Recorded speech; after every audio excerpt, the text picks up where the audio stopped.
સાબરકાંઠા જિલ્લાના ખેડબ્રહ્મા પંથકમાંથી આ વહેલી સવારે એક અત્યંત ચોંકાવનારા અને હૃદય કંપાવનારા સમાચાર સામે આવી રહ્યા છે. ખેડબ્રહ્મામાં આરાધના સિનેમા પાછળ વીરબાવજીના મંદિર નજીક આવેલા એક ખેતરમાંથી પ્રેમી પંખીડાના મૃતદેહ મળી આવતા સમગ્ર પંથકમાં અરેરાટી વ્યાપી ગઈ છે. હારણ નદીના પટ પાસે આવેલા એક ખેતરમાં ઝાડ પરથી એક પુરુષ અને એક મહિલાની લાશ લટકતી હાલતમાં મળી આવી છે. સવારમાં આ ઘટનાની જાણ થતાં જ ઘટના સ્થળે લોકોના ટોળેટોળા ઉમટી પડ્યા હતા અને ખેડબ્રહ્મા પોલીસનો ઉચ્ચ અધિકારીઓ સહિતનો કાફલો તાત્કાલિક ઘટના સ્થળે દોડી ગયો છે.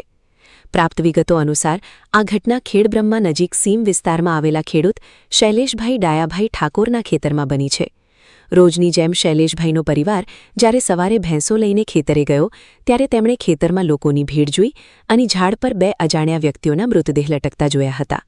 ખેડૂતે તાત્કાલિક આ અંગે ખેડબ્રહ્મા પોલીસને જાણ કરી હતી. ખેડબ્રહ્મા ટાઉન પોલીસ અને પોલીસ ઇન્સ્પેક્ટર સહિતના ઉચ્ચ અધિકારીઓએ ઘટના સ્થળે પહોંચીને પ્રાથમિક તપાસ અને નિરીક્ષણ શરૂ કર્યું છે. પોલીસની પ્રાથમિક તપાસમાં મૃતકોની ઓળખ થઈ ચૂકી છે.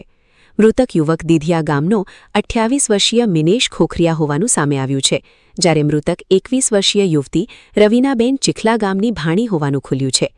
રવિનાબેન છેલ્લા ઘણા વર્ષોથી ચીખલા ખાતે તેમના મામાના ઘરે રહેતા હતા અને તેમનું મૂળ વતન માંકણ ચંપા છે. પોલીસે બંને મૃતદેહોને ઝાડ પરથી નીચે ઉતારીને પીએમ અર્થે તાત્કાલિક જનરલ હોસ્પિટલ ખાતે ખસેડ્યા છે. પ્રાથમિક દૃષ્ટિએ આ પ્રેમ પ્રકરણમાં આપઘાતનો મામલો હોવાનું ચર્ચાઈ રહ્યું છે, પરંતુ આ આપઘાત છે કે હત્યા, મોત પાછળનું અસલી કારણ શું છે તે અંગે હજુ પણ રહસ્ય અકબંધ છે.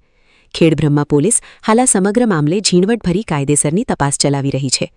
આ કેસના પળેપળના અપડેટ્સ જોવા માટે જોડાયેલા રહો અમારી સાથે.